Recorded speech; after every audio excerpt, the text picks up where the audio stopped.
Imagine waking up to the nightmare of strangers hauling away your beloved rescue animals at dawn. All because a greedy HOA decided your family's generational farm was in their way. They towed my rescue animals and slapped me with a $4,500 fine, all because I wouldn't join their precious HOA. But they never expected a small farmer like me to expose their entire corrupt operation. What would you do if a power-hungry neighbor tried to steal the land your family has owned for generations? Comment below where you're watching from. Before we begin, make sure to hit that subscribe button so you never miss stories like this. I sprinted across my muddy yard in pajamas when I heard Biscuit, my miniature pony, making scared noises. A huge tow truck with county enforcement painted on the side was backing up to my barn at 7 a.m. Who shows up at someone's farm this early? "Hey, stop right there! What do you think you're doing?" I yelled, nearly slipping as I rushed toward them. 3 people in matching navy polos turned around. The woman in front had perfect hair, even though it was windy, and carried a clipboard like it was a weapon. "You must be Sarah Harper," she said, looking at my chicken print pajama pants like they were garbage. "I'm Judith Mercer, president of Willow Creek Estates Homeowners Association. You've ignored our notices for 3 months now." I blinked in confusion. "What notices? And what homeowners association? I don't belong to any HOA. My family has owned this farm for over 40 years. Judith's fake smile didn't reach her eyes. "The county rezoned this entire area last quarter.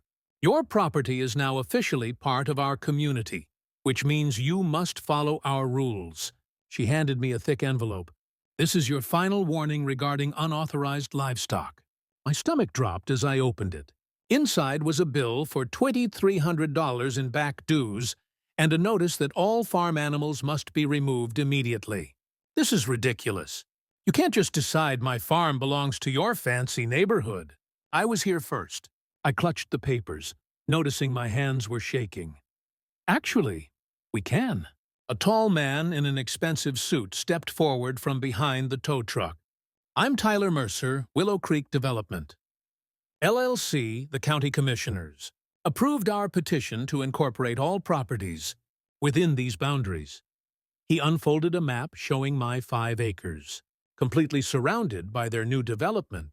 I realized my farm was now an island in a sea of cookie-cutter houses that had sprung up over the last year. Houses that wanted nothing to do with the sight or smell of actual farm animals. "Look, Miss Harper," Judith said, checking her diamond-crusted watch. "We've given you ample time to comply. Your grandfather clause expired when district lines were redrawn. Today, we are authorized to remove all non-compliant animals." 2 men in work uniforms approached my barn, where my 6 rescue chickens, 3 goats, and 2 miniature ponies had lived peacefully for years. My dog Rusty started barking wildly, sensing something was wrong. "You can't take my animals. That's stealing." I blocked the barn door with my body. "It's not stealing. It's enforcement." Judith handed me an official-looking document with a county seal. "This order authorizes removal of prohibited livestock. You can retrieve them from the county facility after paying your outstanding HOA violations." I quickly scanned the paper. Panic rising in my chest, it looked real, signed by a Commissioner Phillips. How could this be happening? "I'm calling the sheriff," I said, pulling out my phone with trembling fingers. "Go ahead," Tyler smirked. "The sheriff's department is aware of today's enforcement action." 20 minutes later, Sheriff Jenkins arrived. I explained the situation, expecting him to stop this madness. Instead, he looked uncomfortable. "I'm sorry, Sarah, but their paperwork appears in order. The county did rezone this area." He lowered his voice. "Nothing I can do officially right now." I couldn't believe my ears. "Tom, you've known me since high school. These animals are my life." "Get proper legal advice," he whispered before walking back to his car. Meanwhile, the workers had already loaded my terrified chickens into cages. My oldest goat, Mabel, bleated in fear as they pulled her from the barn. "Stop. At least let me help so they're not scared," I begged, tears streaming down my face. Judith checked items off her clipboard, unmoved by my distress. You have 30 days to bring your property into compliance with HOA standards. That includes removing that eyesore of a barn, painting your house an approved color, and installing proper landscaping. When they reached for Biscuit, my 17-year-old rescue pony with arthritis, I lost it. He's too old to be moved like this. Please, he needs special care. Rules are rules, Judith replied coldly. I watched helplessly as they loaded my beloved animals into vehicles. Neighbors from the new houses gathered on their perfect lawns to stare. Not one offered to help. Before driving away, Judith handed me another paper. Your total violations come to $4,500. Pay within 2 weeks, or we'll place a lien on your property. As the trucks disappeared down my driveway with my frightened animals, I noticed Tyler taking photos of my property from different angles. Something about his satisfied expression made my blood run cold. What weren't they telling me about their real plans for my family's farm? I couldn't sleep that night. My empty barn echoed with silence, where animal sounds should have been. My dog Rusty kept searching the property, confused about where his friends had gone. I stayed up researching online, trying to understand how this could possibly be legal. At sunrise, I drove to the county animal facility, a cold concrete building with chain-link kennels. The smell of bleach burned my nose as I approached the front desk. I'm here about the farm animals brought in yesterday from Willow Creek, I explained to the bored-looking clerk. She typed something into her computer. Harper animals, yes, we have them. Release fee is $4,500 plus $75 per day boarding charges. $4,500? My voice cracked. That's my entire emergency savings. Can I at least see them? The clerk pointed to a viewing area. My heart broke seeing my animals in tiny pens meant for dogs and cats. Biscuit couldn't even turn around properly in his space. Mabel kept calling out with frightened bleats. They need proper housing. These are farm animals, I protested. Not my department, she shrugged. They'll be put up for adoption in 14 days if fees aren't paid. I left the building shaking with anger. They were counting on me not having enough money. This wasn't about rules. It was about forcing me out. Instead of going home, I drove straight to the county records office. The clerk looked surprised when I requested all rezoning documentation for Willow Creek from the past year. That's quite a lot of paperwork, she warned. I've got time, I replied, settling in at a table. 3 hours later, I found something strange. The rezoning petition had been submitted just 6 months ago, but all resident notifications were dated only 3 weeks back. Far too late for proper community input. Even more suspicious, Commissioner Phillips had fast-tracked the approval, despite environmental concerns raised by county staff. I photographed everything with my phone, then headed to the library to use their computer. A quick search revealed that Commissioner Phillips had received large campaign donations from Willow Creek Development LLC, Tyler Mercer's company. Back home, I nearly crashed into a landscaping truck parked in my driveway. 3 workers were measuring my front yard. What are you doing on my property? I demanded. A worker handed me a paper. HOA pre-approved landscaping assessment says, here, your non-compliant vegetation needs removal. I snatched the paper. Get off my land right now. I haven't authorized any work. They left reluctantly, but as they drove away, I noticed Judith watching from her car parked down the street. She was taking notes, probably documenting more violations. I needed help.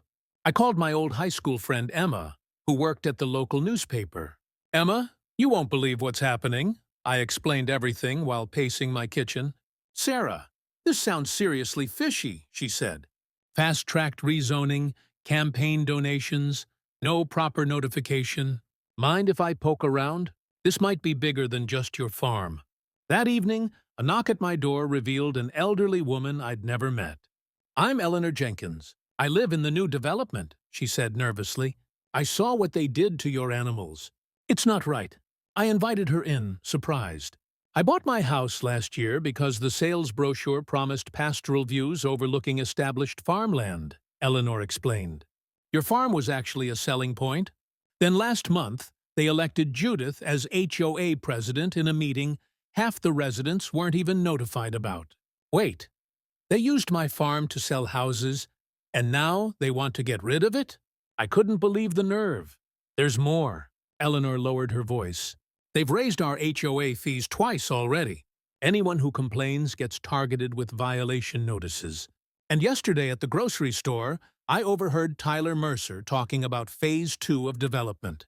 Luxury homes where your property sits. A cold realization washed over me.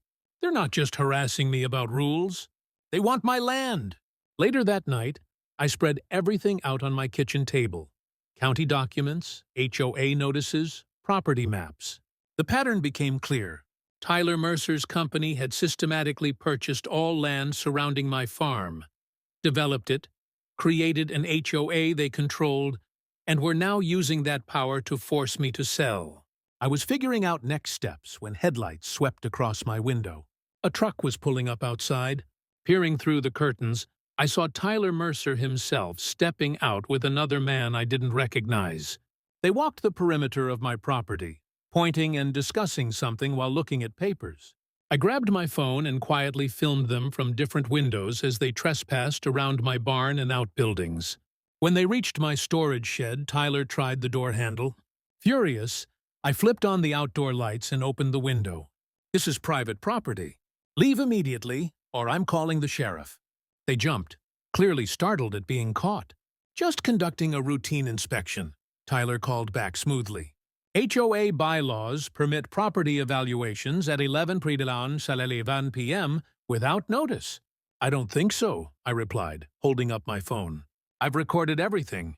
Now, get off my land before I press charges for trespassing. The men retreated to their truck, but Tyler paused before getting in. You can't win this, Sarah. We've invested millions in Willow Creek Estates. The county commissioners are on our side.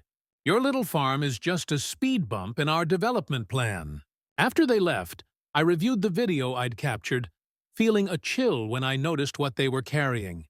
Not just papers, but what looked like preliminary construction plans with my property outlined in red. I locked all my doors, suddenly feeling vulnerable on the land that had always been my sanctuary. How far would these people go to get what they wanted, and who else might be involved in their scheme? My hands shook as I watched the tail lights of the animal control van disappear down my driveway. They took everything, my chickens, goats, even sweet old Biscuit, who'd been with me for 12 years. I collapsed onto my porch steps, clutching Judith's bill for $4,500 in violations. They can't just do this, I whispered to myself, wiping away tears. But doubt crept in. Maybe they could. Sleep didn't come that night. Instead, I pulled out every piece of mail the HOA had sent over the past months. Something felt wrong. The rezoning notice was dated only 3 weeks ago, yet Judith claimed it was already final and binding. At first light, I drove to the county records office. The clerk raised her eyebrows when I asked about my property. That's odd, she said, pulling up my file. Your land was fast-tracked for rezoning last month.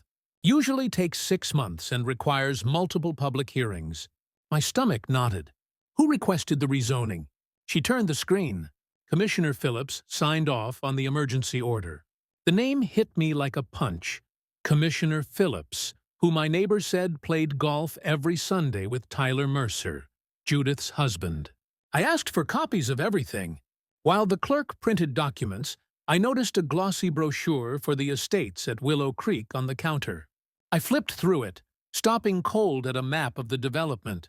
My property sat right in the middle, marked as future Phase 2 Premium Lakeview lots. But there was no lake on my property. Ma'am, I asked the clerk, does this development have permits for a man-made lake? She typed briefly. Yes, approved last month alongside the rezoning. Construction begins in 60 days. 60 days, the exact time frame Judith had given me to meet HOA standards. I rushed home and spread everything across my kitchen table. The pieces fit together like a sick puzzle. Tyler Mercer's development company had bought all the land around me at suspiciously low prices. Their fancy houses were selling for triple what they paid, all advertising exclusive countryside views that faced my farm. But the real money would come from Phase 2, once they built their artificial lake right where my house stood. Those waterfront properties would be worth millions. My hands trembled as I studied the HOA bylaws they'd sent. Page 43, in tiny print. Properties failing to meet standards after 60 days of notification may be subject to community acquisition through eminent domain proceedings. They weren't trying to make me join their HOA. They were trying to force me out. The animal seizure wasn't about violations. It was about breaking me financially. I made 3 calls that night. First to the bank, where I learned my mortgage suddenly had a disputed title flag. Second to the tax assessor, discovering my property taxes had mysteriously doubled. Third to my insurance company, informing me my policy was under review due to agricultural use in a residential zone. They were attacking from every angle. I sat on my empty porch, where Rusty should have been sleeping beside me. My family had owned this land for generations. My grandfather had taught me to ride horses in the very field where Judith now wanted to build vacation homes. I nearly jumped when my phone pinged with an email notification. Interested in your story. Do you have documentation? Margot Rivera, investigative reporter. I'd almost forgotten about the tip I'd sent to the local paper. My fingers hovered over the reply button. If I fought back, what else would they take from me? But if I didn't, a car slowed on the road. Through the darkness, I recognized Judith's SUV. She wasn't driving past. She was stopping, taking photos of my property, planning her next move. That decided it. I hit reply and began typing. I have everything. Anything you need. When can we meet? My kitchen table disappeared under stacks of documents as Margot fired questions at me. Her fingers flew across her laptop keyboard, pausing only to push her glasses back up her nose. This is bigger than I thought, she said, pointing to the HOA formation papers. Look at these signatures. Half of them are from people who don't even own property in the development yet. I passed her the zoning maps. They need my land for their lake. Without it, the whole project falls apart. Margot's story hit the front page Tuesday morning. Questionable HOA tactics. Target historic farm. By noon, my phone wouldn't stop ringing. They fined me $800 for planting wildflowers instead of their approved grass, said Eleanor, a white-haired woman in her 70s who'd bought one of the first homes in the estates. When I fought back, my car vanished from my driveway, towed for improper parking on my own property. Eleanor wasn't alone. By sundown, my living room held 7 neighbors, all with similar stories. Judith cited me for my bird feeder being 2 inches taller than regulations allow, said Henry, a retired teacher. Then my garbage mysteriously didn't get picked up for 3 weeks. My fence was suddenly the wrong shade of brown, added Rachel, a young mother bouncing a baby on her hip. The paint had been pre-approved. When I showed the paperwork, Judith said the board had updated aesthetic standards, and I'd have to repaint or pay $50 a day in fines. Most shocking was Marco, who actually served on the HOA board. I started asking questions about the budget last month, he whispered.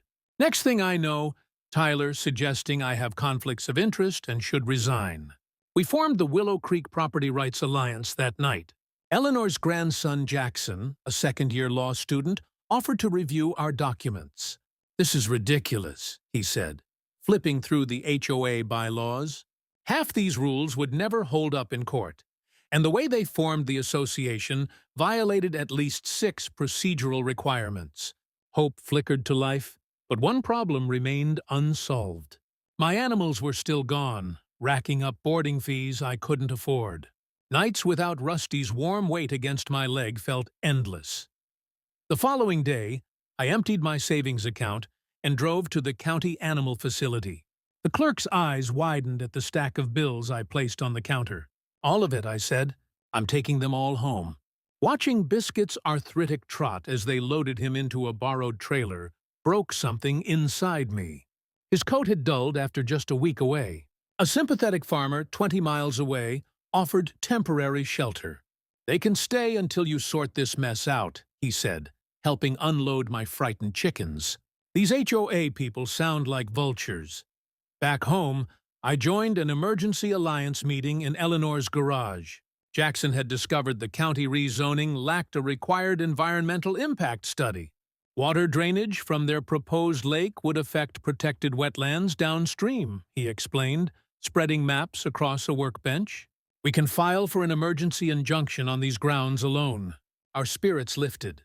With 32 families now involved and legal footing to stand on, we weren't just angry homeowners anymore. We were organized. Rachel's husband, a website designer, built us a web page documenting every HOA violation and overreach. Henry started a petition that gathered hundreds of signatures. Eleanor's gardening club friends conducted a citizen environmental survey documenting the threatened wildlife on the proposed lake site. Margot prepared a follow-up story exposing Commissioner Phillips's golf club membership paid for by Tyler Mercer's company. Victory felt possible for the first time. Then disaster struck. I arrived home to find my front door ajar. Inside, my papers were gone. Every document, map, and letter missing. On the kitchen table lay a single notice. Foreclosure proceedings initiated. Unpaid property taxes. But I had receipts proving I'd paid those taxes, receipts that were now missing. My phone rang. Eleanor's panicked voice came through. Someone leaked everything. Judith just sent an HOA-wide email addressing our baseless conspiracy theories point by point. She knows all our plans. Before I could respond, headlights swept across my windows. 3 black SUVs pulled into my driveway, doors opening in unison.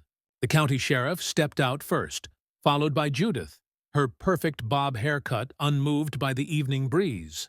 Behind them stood Tyler Mercer, a satisfied smile spreading across his face as he clutched a folder stamped with the county seal.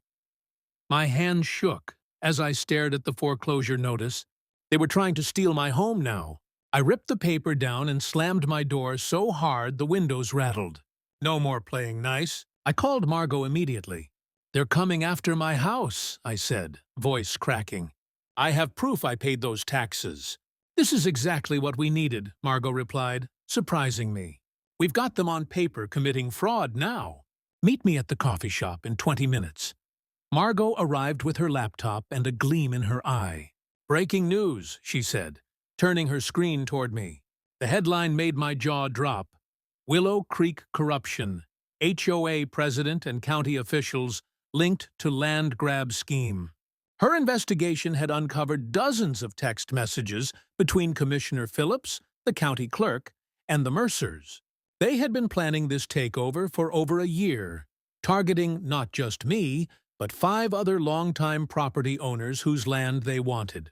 "Your tax receipts prove they falsified county records," Margot explained. "That's a felony." My phone buzzed with call after call as the story spread. Neighbors I'd never met offered support. 3 different lawyers contacted me wanting to help. But the most shocking call came from a number I didn't recognize. "Miss Harper, this is Harold Jenkins. I live next door to the Mercers," said a nervous voice. "I've been recording their HOA meetings for months. They've been planning this whole thing in secret sessions after the regular meetings end." I gripped my phone tighter. "Do you have proof?" "Better than proof," he whispered. "I have Judith on tape saying they'd use whatever means necessary to force the old farm lady out, and Tyler laughing about how they'd make a fortune once we get that eyesore farm rezoned for luxury homes." I met Harold that afternoon in the back of the library. He was a thin, nervous man who kept looking over his shoulder. "My wife and I bought our retirement home here because we loved the country feel," he explained. "Then the Mercers took over the HOA and turned it into a dictatorship. They fined us 3 times for bird feeders." Harold's recordings were damning. In one, Judith clearly stated, "Commissioner Phillips guaranteed he can push through whatever paperwork we need. He owes Tyler for that lake house deal last year." By evening, our newly formed Willow Creek Property Rights Alliance had grown to 37 members, including 23 homeowners from inside the estates who were fed up with the Mercers' iron rule. Eleanor's grandson Jason had just finished his second year of law school, but already knew enough to be dangerous. They violated at least 7 procedural requirements in forming the HOA, he explained to our group. And the environmental impact assessment for the rezoning? It never happened, though they filed paperwork claiming it did. Jason helped us find 2 experienced attorneys who took our case pro bono. "This kind of corruption makes all lawyers look bad," one said. "We're filing for an emergency injunction first thing tomorrow." While the legal battle began, I emptied my savings and took out a loan to pay the ransom for my animals. The county shelter was charging daily boarding fees that kept growing. When I finally arrived with the money, the shelter manager looked embarrassed. "I'm sorry about this whole mess," he whispered. "Those animals were clearly well cared for. This isn't right."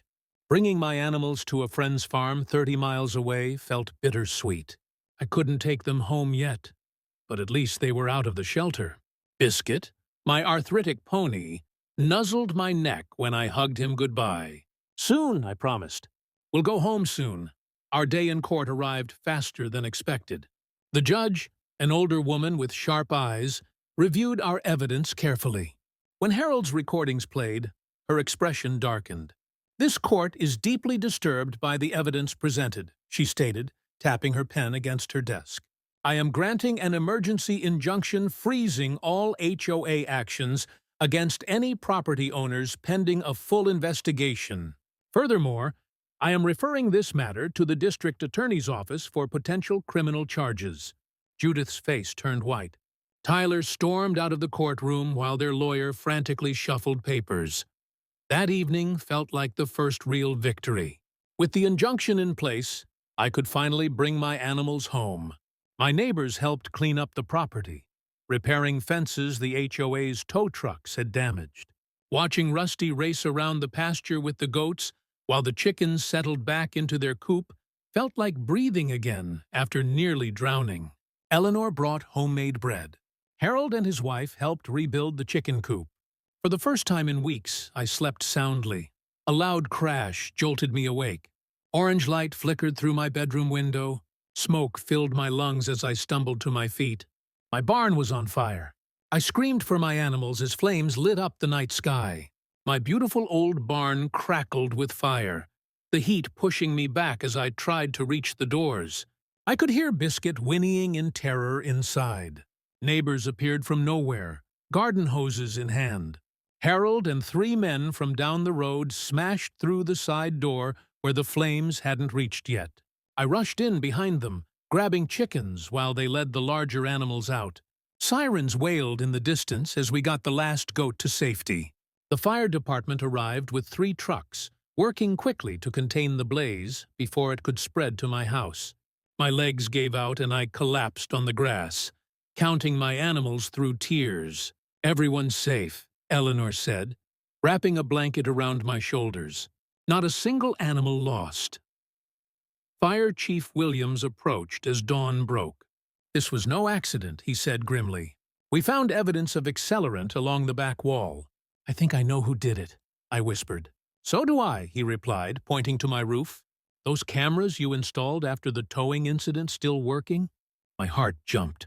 I'd completely forgotten about the security system my cousin helped me install. The footage was crystal clear despite the darkness. There was Tyler Mercer, hoodie pulled up, skulking away from my property at 3:42 a.m., a gas can in his hand. He even looked directly at one camera before disappearing into the woods that connected our properties. When the police arrived to review the footage, they brought something unexpected: a search warrant for the Mercers' home. Apparently, Margot's story had prompted someone inside the county offices to come forward with proof that Commissioner Phillips had been taking bribes. "We found the matching gas can in their garage," Officer Rivera told me that afternoon. "Still had traces of accelerant that matches what was used on your barn. We arrested both Mercers an hour ago." The news spread through Willow Creek like wildfire. Commissioner Phillips resigned that same day, citing mysterious health concerns. The county board called an emergency session and voted unanimously to reverse the suspicious rezoning. My phone wouldn't stop buzzing with supportive messages. Local businesses offered to donate materials to rebuild my barn. A contractor from 3 towns over volunteered his crew for the weekend. My grandpa had a farm the developers pushed him off of, he explained. Not happening to anyone else if I can help it. The criminal case against the Mercers moved quickly. With the evidence mounting, their lawyer pushed for a plea deal. They admitted to fraud, corruption, filing false documents, and arson. Tyler received 5 years in prison, while Judith got 3 years plus probation. But something even more amazing happened within the estates itself. With the corrupt board removed, the homeowners called for a community vote. The result stunned everyone. They voted 87% in favor of dissolving the HOA entirely. We bought homes here for the peaceful countryside, not to police each other's garden gnomes, explained the new neighborhood representative, a retired teacher named Martin. Most of us hated those silly rules anyway. The rebuilding of my barn became a community project. People I'd never met showed up with tools and food. Children helped paint the new walls bright red. Even the mayor came by, apologizing for the county's failure to protect longtime residents from predatory development. For months after the fire, the barn stood complete, bigger and better than before. We held a community picnic to celebrate, and over 100 people attended. Kids laughed as they fed carrots to my miniature ponies. Families gathered eggs from my chicken coop. Eleanor taught a group how to milk goats. The biggest surprise came when Martin approached me with an official-looking document. The homeowners of the former estates took up a collection, he explained. We bought the Mercers' property at the county auction after it was seized. I stared at him, confused. We're donating it to be placed in a permanent land trust, he continued, as a community garden and animal therapy space. We're hoping your ponies might be regular visitors. Tears filled my eyes as I nodded. 1 year later, my farm has transformed in ways I never imagined. The heritage apple trees I planted along my property line, now with permanent agricultural protection status, are beginning to blossom. Eleanor teaches gardening classes twice weekly in my eastern field. The former HOA clubhouse has become a weekend farmers market where I sell eggs and goat milk soap. The Mercers' massive corner lot now hosts therapy sessions where children with disabilities ride my gentle ponies. Seniors from the retirement home tend raised garden beds filled with vegetables. The sign at the entrance simply reads, Willow Creek Community Farm. All welcome. Sometimes at sunset, I sit on my porch with Rusty beside me, watching families stroll along the new walking paths that connect all our properties. Children stop to pet the goats or collect eggs under my supervision. You know what the funny thing is? Harold said to me recently. They wanted to kick you out to build more houses, to sell their perfect community vision. Instead, they created something much better by bringing us all together to fight them. I smiled as I watched Biscuit give pony rides to 3 delighted children. The only community standard we need is posted right there, I said, pointing to the hand-painted sign by my freshly painted farm entrance. Be kind or leave.